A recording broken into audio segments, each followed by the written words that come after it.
네,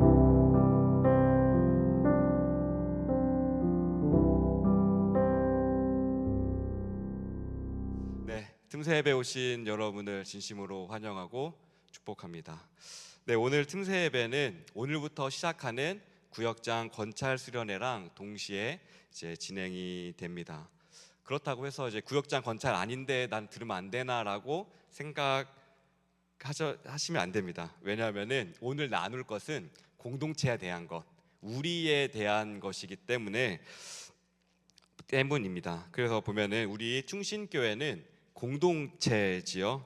그래서 공동체에 대해서 무엇에 대해서 나눌까? 공동체란 주제를 가지고 어떤 걸 가지고 나누면 좋을까 하다가 연말이 되면 반복되는 사건이 한 가지 떠올랐어요. 어떤 사건이냐면 연말이 되면은 이제 기존에 계시던 구역장 건찰님들한테 연락이 옵니다. 네, 연락이 오고 이제 한마디씩 하시죠. 아, 제가 바빠서요, 제가 힘들어서요, 제가 지쳐서요 라고 하는 그러한 반복적인 것들을 되는 거예요. 그러면서 좀 생각을 해봤습니다. 왜 이런 모임을 하게 되면 지칠까? 우리가 성경적 원리로 보면은 그 모임을 통하여서 예수님이 드러나고 예수님을 알고 우리 안에 생명이 솟아나야 되는데 왜 우리는 이 모임을 하면 할수록 지치고 연말까지 꾹 참았다가 다시 전화기를 들게 될까? 이러한 고민을 하게 됐습니다. 그래서 생각했던 질문이 이 질문이 나왔습니다. 한 장 넘겨주시면,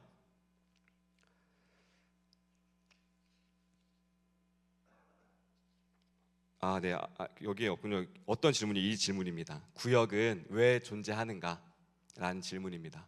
우리는 왜 모여야 하는가? 라는 본질적인 질문을 우리가 한번 생각해 봐야 되겠다라는 생각을 했습니다. 이 질문이 중요한 이유는 이 질문을 통하여서 내가 왜 모이는지 알면은, 이 모임이 왜 소중한지 알면은 우리가 지치는 게 아니라 더욱 탄탄해지고 그 안에서 하나님을 찾고 그 안에서 교훈을 찾고 의미를 찾고 그 안에서 내가 예수님을 닮아가는 그것을 볼 수 있기 때문입니다. 그러나 우리가 왜 모이지? 왜 모여야 되지라는 것에 있어서 제대로 질문하지 못한다면, 이 질문에 있어서 신학적인 질문을 답하지 못한다면은 우리는 지치게 될 것입니다. 구역장도 지치게 되고 건찰도 지치게 되고 모이는 사람도 지치게 되고 저 자리는 피해야 되지, 나는 구역장 건찰을 안 해야지라는 그러한 분위기가 형성되고 맙니다. 그래서 오늘은 공동체에 대한 신학적인 이야기를 잠깐 나누어 보고자 합니다. 근데 신학이라고 해가지고 어렵게 생각하실 필요는 없습니다.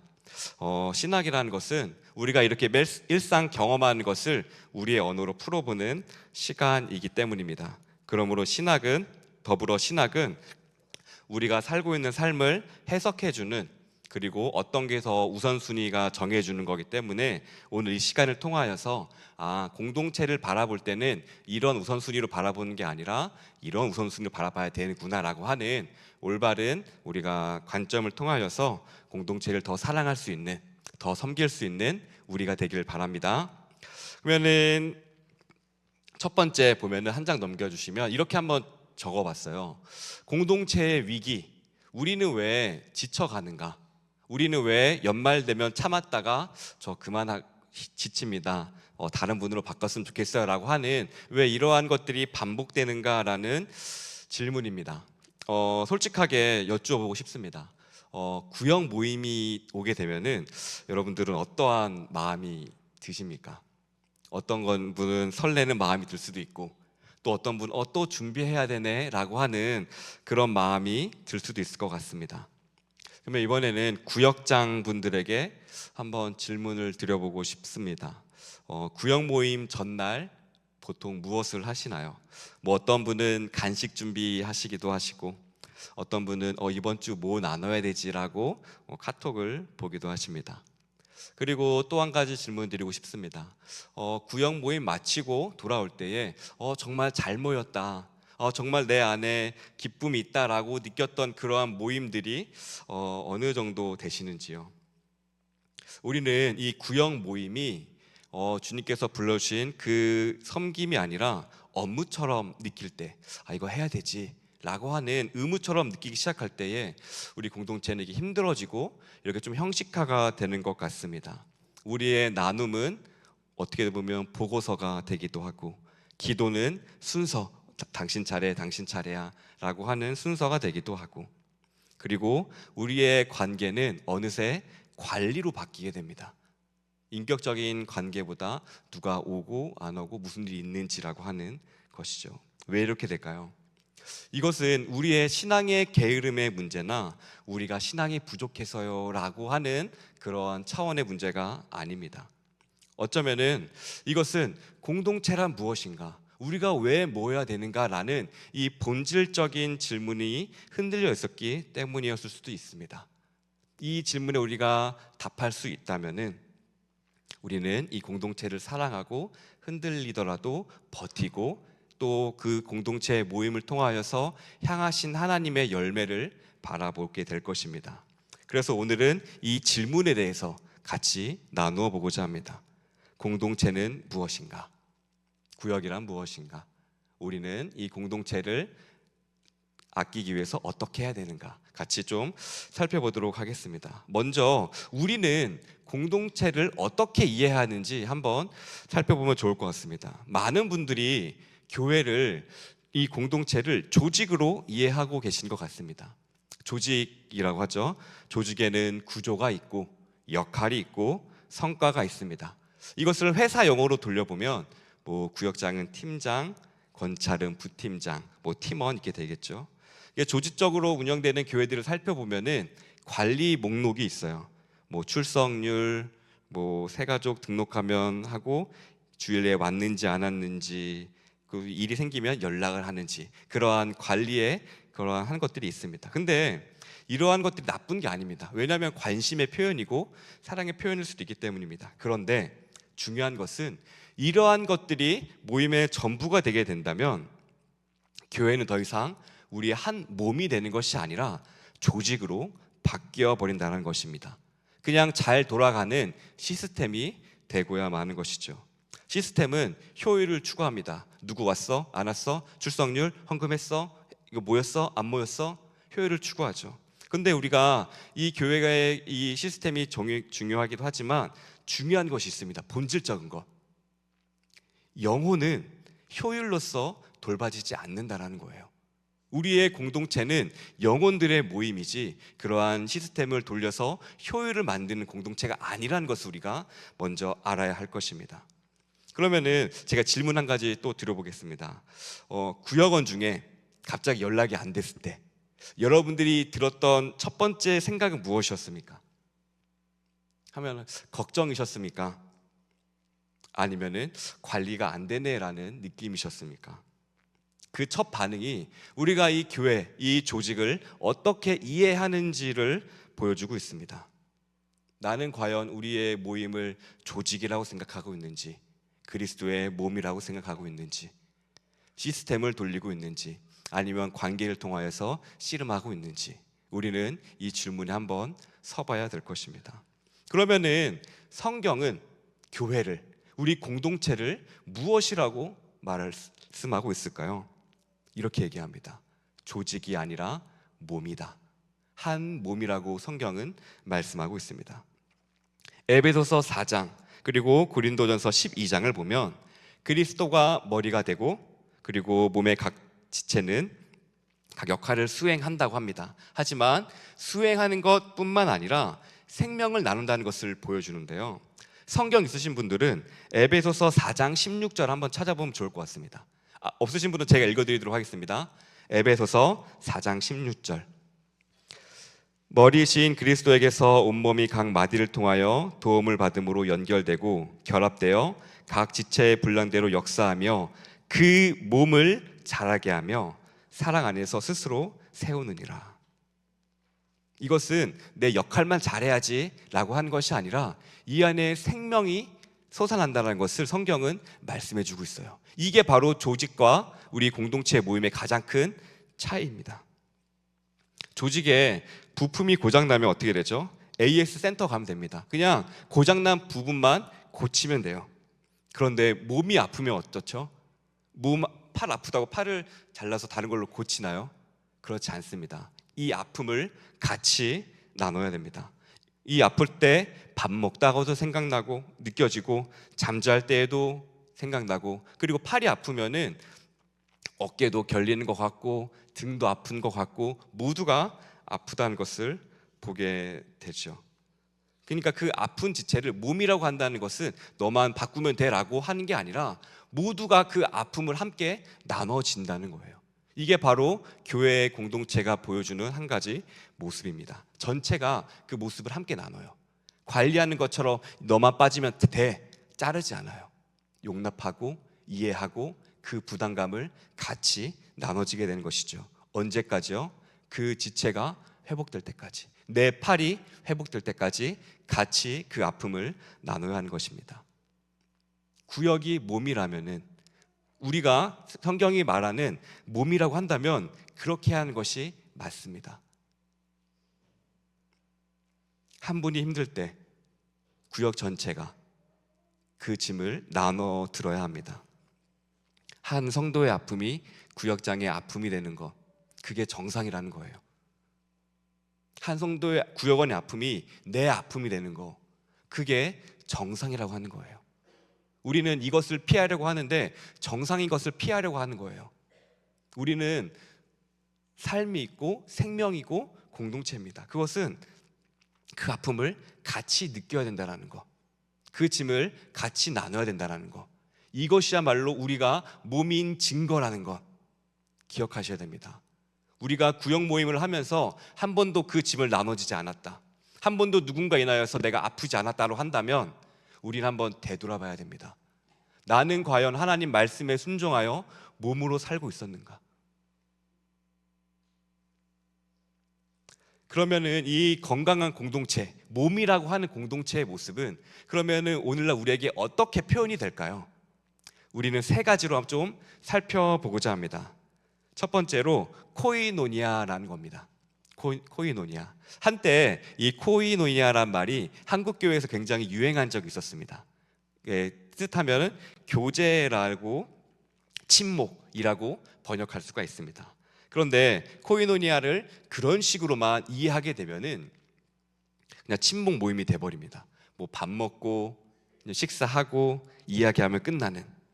그러니까 코이노니아를, 이 친목, 이것을 단순히 친목이라고 이해한 교회는 어떻게 그것을 신앙을 이해하면 어떻게 됩니까? 날씨 좋으면 모이고, 좋은데 가면 모이고, 날씨가 안 좋으면 안 모이고, 밥이 맛있으면 오고 재미없으면 안 오고. 그러니까 이 신학을 친목으로만 이해했을 때에 이러한 문제점이 발생한다는 거예요. 그 공동체는 식당이 돼버리고 맙니다. 몸이 아니라. 식당은 더 맛있는 식당이 생기면 손님을 뺏기게 됩니다. 신학이 잘못되면 이러한 문제들이 발생된다는 거예요. 그러나 우리는 이 코이노니아의 어근을 좀 살펴볼 수 있습니다. 이것은 코이노스라고 하는 공통으로 가진 것이라는 것에부터 파생되었습니다. 이것이 뜻하는 것이 무엇이냐면, 진정한 코이노니아는 단순히 함께 있는 거, 단순히 함께 즐기는 거, 단순히 내 상황을 나누는 것이 아니라 무언가 같이 소유하고 있다는 게 있다는 거예요. 그것을 나타내 주는 게 바로 사도행전 2장 42절입니다. 사도행전 2장 42절인데 제가 읽어드리도록 하겠습니다. 그들이 사도의 가르침을 받아 서로 교제하고 떡을 떼며 오로지 기도하기를 힘쓰니라. 여기서 나왔을 때 교제가 바로 코이노니아입니다. 그런데 이 교제 앞에 뭐가 있었죠? 사도의 가르침이 있었어요. 그냥 교제로 끝나는 게 아니라 그 앞에 사도의 가르침이 있었습니다. 이게 뭐냐면 말씀이에요. 말씀을 같이 가진 후에, 공통의 말씀을 들은 후에 그 말씀을 가진 상태로 그 이후로 내가 교제하고 침묵하고 떡을 떼고 기도하는 것으로 표현됐다라는 것을 우리는 기억해야 될 것입니다. 즉, 이 모임의 핵심은 뭐냐면 내 안에 그 말씀이 심긴 상태에서, 말씀은 예수님의 말씀이 심기는 거죠. 그리고 예수님은 사랑이라고 하셨어요. 그러면 그 사랑을 어떻게 표현해 보는 거예요? 서로 교제하는 것으로 표현해 보고, 떡을 떼는 것으로 표현해 보고, 기도하는 것으로 표현해 보고. 즉 진정한 교제라는 것은 우리가 말씀을 가지고 우리 모임 가운데서 사랑을 하는 거예요. 서로 교제라는 것의 사랑, 함께 기도하는 것의 사랑, 그 말씀을 가지고 실천해 보는 거예요. 살아보는 거예요, 그 삶을. 이게 바로 진짜 코이노니아임을 기억하시기 바랍니다. 그러므로 교제라고 한다는 것은 하나님 말씀을 듣고 그 말씀을 실천해 보는 것. 하나님 말씀을 듣고 흘려보내는 것이 아니라, 난 이 말씀을 이렇게 적용해 봐야지, 이 기도로 적용해 봐야지, 난 이 말씀을 떡을 떼는 것으로, 관심을 갖는 것으로, 교제하는 것으로 적용해 봐야지, 누군가를 용서해 주는 것으로 적용해 봐야지. 이게 진짜 공동체의 모습이라는 것입니다. 이 코이노니아라는 것은 단순히 사람들의 모임이 아니라 하나님 앞에서 우리가 같이 모이는 거예요. 함께 나누고 사람들을 그게 핵심이 아니라 먼저 말씀을 우리가 같이 공통으로 갖고 있는 것, 그게 코이노니아의 핵심입니다. 그런데 이 코이노니아는 어디서부터 시작될까요? 내가 으쌰으쌰 한다고 생겨날까요? 요한일서 1장 3절은 말합니다. 우리의 사귐은 아버지와 그의 아들 예수 그리스도와 더불어 누림이라. 우리가 먼저 예수님과 교제를 하고 있어야 돼요. 우리 안에 예수가 충만해야 돼요. 그래야지 그게 수직적으로 모임이 수평 흘러갈 수 있는 건강한 모임이 될 수 있는 것입니다. 우리가 먼저 하나님과의 누림이 충만할 때에, 그러니까 누구 사람이 좋아서가 아니에요. 그 사람이 어떻든지 간에 그게 중요한 게 아니라 내가 예수님과 관계가 충만한가, 내가 예수님과 교제를 깊게 하고 있는가. 그렇게 됐을 때에 누가 왔든 크게 문제가 되지 않는 거예요. 왜요? 내 안에 이미 충만함이 있기 때문에. 그런데 구역 모임이 힘든 이유 중에 하나가 바로 내가 하나님과의 관계를 신경 쓰는 것보다 사람과의 사귐이 자연스럽기 때문에 모임이 좀 힘들어지는 거예요. 그 모임 중에 하나예요. 때문에 우리의 모임은 그런 사람들의 모임 아니라 내가 먼저 하나님과의 관계가 똑바로 서 있는지 확인하고 그 이후에 우리가 모인다는 것을, 그 순서임을 기억하시기 바랍니다. 그리고 두 번째, 우리가 보여줘야 될 공동체의 모습은 헤르만 바빙크 종교개혁자죠. 개혁파 신학자인 헤르만 바빙크는 교회를 유기적 교회라고 표현했습니다. 즉 유기체라는 거예요. 기계가 아니라는 겁니다. 아까 말씀드렸듯이 기계는 부품이 고장나면은 그 부분만 떼어내고 교체하면 돼요. 그러니까 누가 말썽 일으켜요. 그러면은 A라는 사람은 제외하고 A 다시 들어와. 이게 교회는 이런 게 아니라는 거예요. 하지만 유기체는 어떻죠? 한 부분이 아프면 같이 아파요. 구역이 유기체라고 한다면 한 성도가 힘들 때 우리가 같이 아파야 되는 겁니다. 이게 바로 우리가 보여줘야 될 공동체의 모습이라는 거예요. 그래서 로마서는 이렇게 말씀합니다. 로마서 12장 15절, 즐거운 자들과 함께 즐거워하고 우는 자들과 함께 울라. 뭐죠? 우리가 한 몸이라는 거예요. 그런데 이것은 단순히 감정이입하는 훈련이 아니에요. 공감해야 돼, F가 돼야 돼, 그러니까 MBTI F가 돼야 돼 하라고 하는 그런 게 아니에요. 유기체의 정상적인 작동을 얘기하고 있는 거예요. 몸이 건강하면 자연스럽게 되는 거죠. 우리 안에 연결이 돼 있다면 아프면 같이 아프고 같이 즐겁고, 건강한 몸이면 당연히 그렇게 반응이 되는 겁니다. 그래서 우리가 기억해야 될 거, 코이노니아, 하나님과의 관계 가운데서 우리의 진정한 모임이 나타나고, 두 번째, 우리는 기계가 아니라 유기체라는 거. 하나님께서 그 모임을 모이게 하셨고 누구만 떼서 다른 사람을 교체하면 우리 모임이 잘 될 거야 라고 하는 그런 기계, 그런 관리의 마인드가 아니라 우리는 한 몸이다, 건강한 몸이라고 하는 그 마인드를 가져야 된다는 거, 그래서 그 믿음이 있어야 된다는 거 하고, 그 공동체의 모습입니다. 그러면은 한 가지 마지막인데요, 그 세 번째 모습. 그럼 이 공동체가 실제로 어떻게 작동을 할까? 어떻게 작동을 할까라고 하는데, 어떻게 그 아픔을 나눠지고 기쁨을 함께 나누는 게 가능할까? 어떻게 이게 작동될까에 대해서 오늘 본문 말씀을 통하여서 좀 같이 나눠보고자 합니다. 그러면은 고린도후서 4장, 오늘 틈새 예배 내용의 핵심인데요. 오늘 본문에서 보면은 한 가지 예를 들어보면 좋을 것 같아요. 여러분은 혹시 밤늦게 전화가 와가지고 구역원에게 전화 와서 구역장님, 누구님, 집사님, 제가 너무 힘들어요라고 하면서 누군가 울어서 그러한 경험이 있으신지요? 근데 그 전화를 받으면 어떨까요? 첫 번째로 뭐 놀래겠죠. 뭐 잠이 달아나고, 그리고 그 다음 날도 뭐 그분이 생각나고, 또 예배 시간에 그 전화 받았는데 보이지가 않아요. 그러면은 마음이 계속 쓰이겠죠. 그것이 바로 소모입니다. 소모. 내 에너지를 쓰는 거예요. 에너지가 나가고 시간이 쓰이고 감정이 소비가 되는 겁니다. 그 경험의 이름이 있어요. 바로 바울 사도가 10절에 얘기하는 거죠. 짊어짐. 오늘 본문 10절이면 짊어짐. 이는 단순히 고통당한다는 것이 아니에요. 내가 그 고통을 몸에 짊어진다라는 거예요.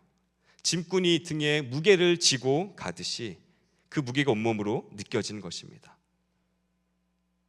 새벽에 걸려온 전화, 아니면 그런 부담스러운 연락들, 그 무게가 여러분 안에 들어오게 되는 것이죠. 그것이 바로 짊어짐입니다. 그런데 우리는 구역장이나 그런 리더의 자리에 있다 보면은 이런 생각이 들 것 같아요. 내가 언제까지 이렇게 소모해야 되지? 처음 한두 번은 괜찮지만, 처음 몇 년은 괜찮지만, 내가 언제까지 이러한 것들을 소비하고 그들의 이야기를 들어주고 그들을 달래주고 그렇게 해야 되지? 근데 바울은 그 질문에 대해서도 답해줍니다. 오늘 11절에 쓴 단어가 중요한데요. 11절, 죽음에 넘겨진다라는 단어를 기억해야 됩니다. 내가 자원에서 구역장애 하고 그런 것들을 감당하고 짊어지는 것 같지만, 이것은 더 근본적으로 봤을 때에 이러한 것은 복음의 구조 안에서 이미 이렇게 형성된 거라는 것이에요. 즉 이것은 내 의지와 결단으로 내가 짊어져야지, 내가 구역장애니까 건찰이니까 내가 이제 할 거니까 짊어져야지라고 하는 문제가 아니라 그리스도 안에 있으면 자연스럽게 짊어짐이 따라온다라는 거예요. 어머니가 아이의 아픔을 느끼듯 유기체 안에 연결되어 있으면 다른 지체의 무게가 자연스럽게 온다는 거예요. 내가 결심하지 않아도. 이것은 훈련이 아니라 연결스럽게 나타난다는 거예요.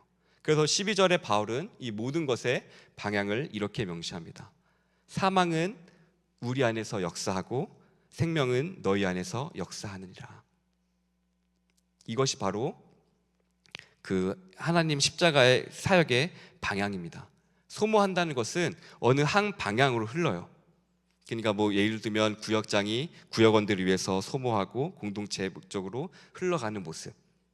근데 그 모습은 항상 누군가의 소모가 있어야지만 이런 것 흘러간다고 얘기하고 있는 것이에요. 그런데 바울 사도가 이것을 불평으로 이야기했을까요? 왜 나는 소모해서 너희들에게 체험을 해줘야 돼? 라는 것이 아닙니다. 이것은 복음의 구조예요. 십자가의 방향이 예수님께서 걸으셨던 그 방향이기 때문에 우리가 이러한 길을 걸어야 된다라고 얘기하고 있는 거예요. 예수님은 한 방향으로 그것이 흘러갔고 그 방향이 인류를 살렸습니다. 그래서 보면은 고린도후서 10장 12절을 보면 4장 10절 12절을 보면은 예수의 죽음을 몸에 짊어짐은 예수의 생명이 또한 우리 몸에 나타나게 하려 함이라. 그런즉 사망은 우리 안에서 역사하고 생명은 너희 안에서 역사하느니라. 이것이 의미하는 것은 이거예요. 내가 죽음을 짊어지는 것 같아요. 내가 구역원들의 짐을 짊어지는 것 같고 내가 한 것 같지만, 이렇게 짊어지는 게 예수님이 우리에게 생명을 전해주셨듯이 그것이 우리에게 구역원들에게 생명의 통로가 된다는 거예요. 그리고 우리의 공급은 예수님에게서 온다라는 것을 얘기하고 있는 것입니다. 그리고 바로 앞에 고린도후서 4장 7절에 바울 사도 이렇게 얘기합니다. 우리가 이 보배를 질그릇에 가졌으니 이는 심히 큰 능력은 하나님께 있고 우리에게 있지 아니함을 알게 하려 함이라. 질그릇이죠. 우리가 그렇게 짊어지는 모습, 다른 사람들의 아픔을 짊어지고 낑낑대고 애쓰고 하는 모습은 겉으로 볼 때는 왜 그 자리에 있어? 그 자리 피해야지. 마치 좁은 길과 같고 예수님이 걸었던 길과 같고 모두가 피하고 싶은 길과 같아요. 근데 예수님께서는 그 길을 걸으셨고 그 길 끝에 생명 우리에게 허락해 주셨어요. 마찬가지로 우리에게 그 길을 걸을 수 있는 것이 이유가 뭐냐면 우리가 그 길을 걷는 게 내가 다른 사람들의 짐을 짊어지고 가는 게 죽음처럼 보이고 그것이 나를 쓰러뜨릴 것처럼 보일지라도 예수의 생명이 나를 붙들고 있기 때문에 그것은 죽는 길이 아니라 생명의 길로 나를 이끈다라는 거예요. 남들이 볼 땐 피하라고 얘기합니다. 십자가의 길이에요. 그게 십자가의 길은 남들이 보는 앞에서 그것을 자신의 십자가를 짊어지고 저걸 어떻게 진대? 그러한 조롱과 그 사람들의 우려와 모든 것들을 보고 그 길을 걸었던 거예요. 마찬가지로 우리가 그 짊어진다는 것은 다른 사람들이 볼 때에 세상의 기준으로 볼 때는 피해야 되고 언제까지 할래? 근데 우리가 말씀으로 봤을 때에 그것이야말로 죽음을 지는 것이 예수의 생명을 지는 길이다 라는 것을 오늘 말씀 우리에게 보여주고 있는 것입니다.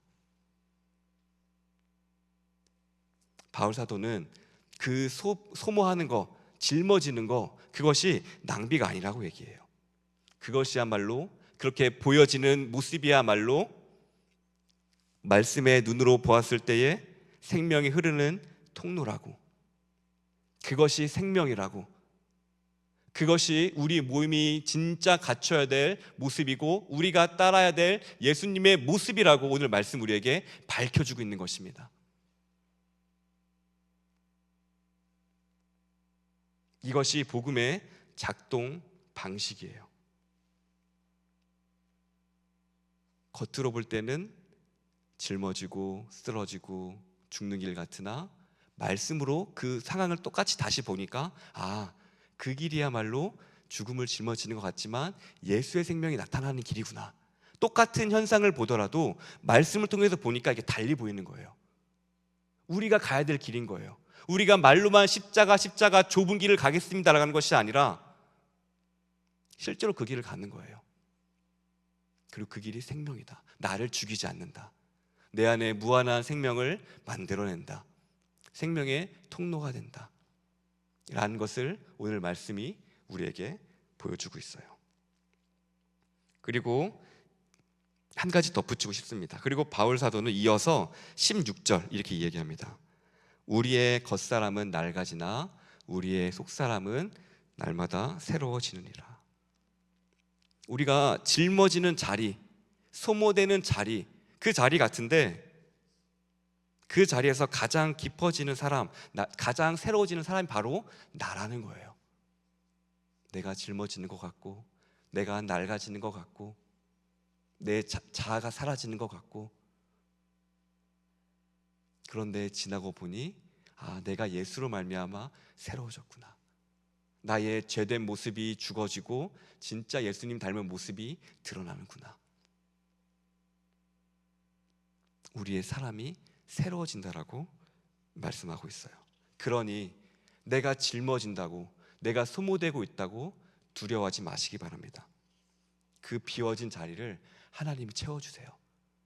우리의 속사람 날로 새롭게 하시고 생명력 있게 하시고 견디게 하시고 생명을 흘러나게 하시고 나로 인하여서 그 사람의 메마름 같았던 위에 나와 있는 것처럼 그 사람 마음의 광야 같던 곳에 길이 나고 우리 공동체의 사막 같은 곳에 강이 나는 그러한 생명의 통로가 되는 거예요. 그리고 우리는 이 세 가지 모습, 고이노니아의 모습, 그리고 유기체의 모습, 그리고 십자가의 짐의 참 의미, 이 세 가지를 모습이 있을 때에 이게 진짜 공동체의 모습이구나, 우리가 갖춰야 될 모습이구나라는 것을 확인할 수가 있습니다. 그럼 이 세 가지는 어떻게 우리가 준비하고 이루어나갈 수 있을까요? 바로 구역장 권찰님들의 역할이 굉장히 중요합니다. 그래서 우리가 수련회를 한 이유이기도 합니다. 이게 보면은 먼저 우리 구역장 권찰 계시니까 내일 우리 구역장 권찰 수련회는 CPR이라는 주제로 이렇게 좀 표현이 됐습니다. C는 케어, P는 프레틱스, 네, R은 리스타트라고 해가지고 CPR. 근데 오늘 이 시간에는 그 첫 번째 C, 케어에 대해서 조금 나눠보고자 하겠습니다. 먼저 구역장 권찰님들의 역할은 먼저 자신을 돌보는 겁니다. 이것은 단순한 자기개발적인 요소가 아니에요. 신학적으로 되게 중요한데, 모세를 보면은 출애굽기 18장을 보면 이드로가 이제 모세를 찾아왔을 때에 모세는 혼자 일하는 거예요. 계속 아침부터 밤까지 혼자 끝까지. 그 다음에 이드로가 그것을 지적을 했죠. 너 그러다 쓰러진다. 네가 하는 일이 옳지 못하다라고 얘기를 해요.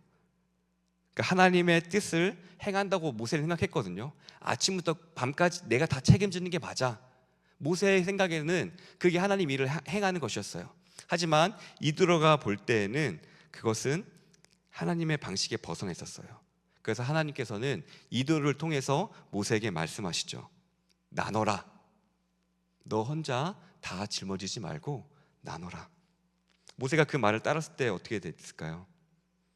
출애굽기 18장 23절을 보면은 내가 이 일을 하면 하나님께서 너를 견디게 하시니 이 모든 백성도 자기 것을 평안히 가리라. 뭐죠? 모세만 살아나는 게 아니라 백성들도 하루 종일 기다리는 게 아니라 이제 다른 사람들 나눠니까 금방 왔다가 돌아가고, 그러니까 다 모든 백성이 살아나게 된 거예요. 즉 우리가 이것을 통해서 알아내는 것은 나를 케어해야 되고 혼자 감당하는 거, 내가 이것부터 처음부터 끝까지 다 해야지, 내가 다 감당해야지, 이것이 더 섬기는 게 아니라는 거예요.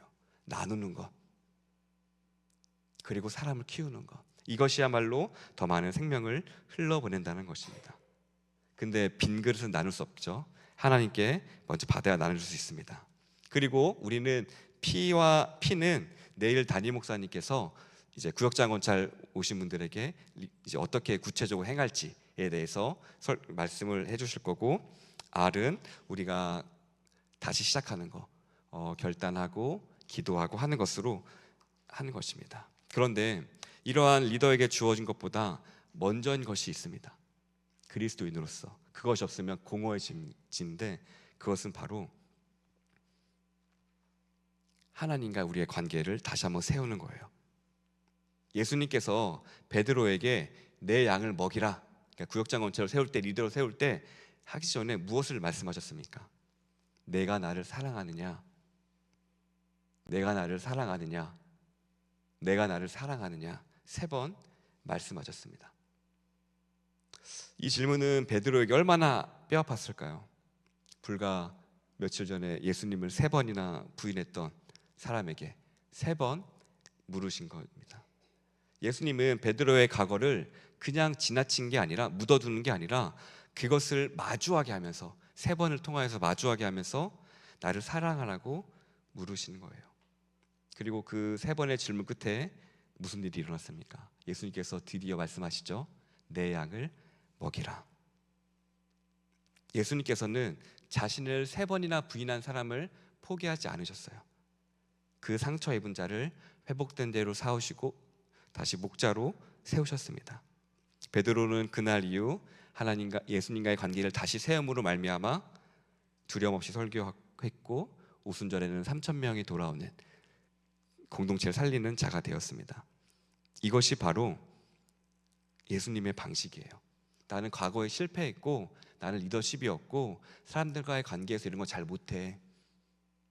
그것을 덮는 게 아니라 마주하게 한 뒤, 그럼에도 불구하고 내가 예수님 사랑합니다. 나는 과거에 사람들과의 실패, 관계에 어려움이 있었습니다. 그럼에도 불구하고 예수님을 사랑합니다. 우리들도 마찬가지죠. 완벽해서 세워진 게 아닙니다. 예수님을 사랑하기 때문에, 예수님을 사랑하기 때문에, 그리고 그 사랑으로 세워지기 위해서 부름 받은 것입니다. 오늘 이 수련회가 시작되는 첫날에 저는 구역장 권찰이 이렇게 해야 돼 라는 것을, 공동체는 이래야 돼 라고 하는 것을, 또 중요하지만 핵심적인 건, 본질적인 건 바로 주님 앞에 나로 서기를 곳으로 초대하고 싶습니다.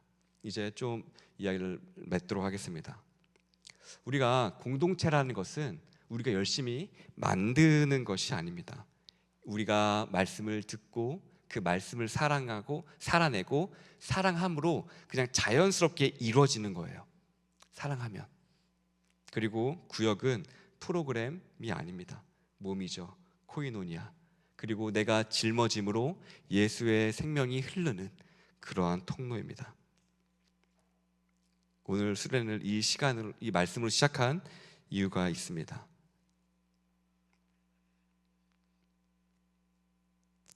왜냐하면은 우리는 구역장이기 전에, 권찰이기 전에 먼저 하나님 앞에서 선 한 사람으로 서야 되기 때문입니다. 예수님께서 우리에게 묻고 계십니다. 너가 나를 사랑하느냐? 내가 나를 사랑하느냐? 내가 나를 사랑하느냐? 우리가 그 대답에 예스라고 얘기할 때에 우리는 내가 짊어짐의 두려움보다 예수님의 사랑으로 그 짊어짐을 기꺼이 매게 되고, 예수님을 사랑함으로 이 짊어짐이 나를 죽이는 게 아니라 생명의 통로가 되고 내가 삶으로 살고 내 속사람이 새로워지는구나.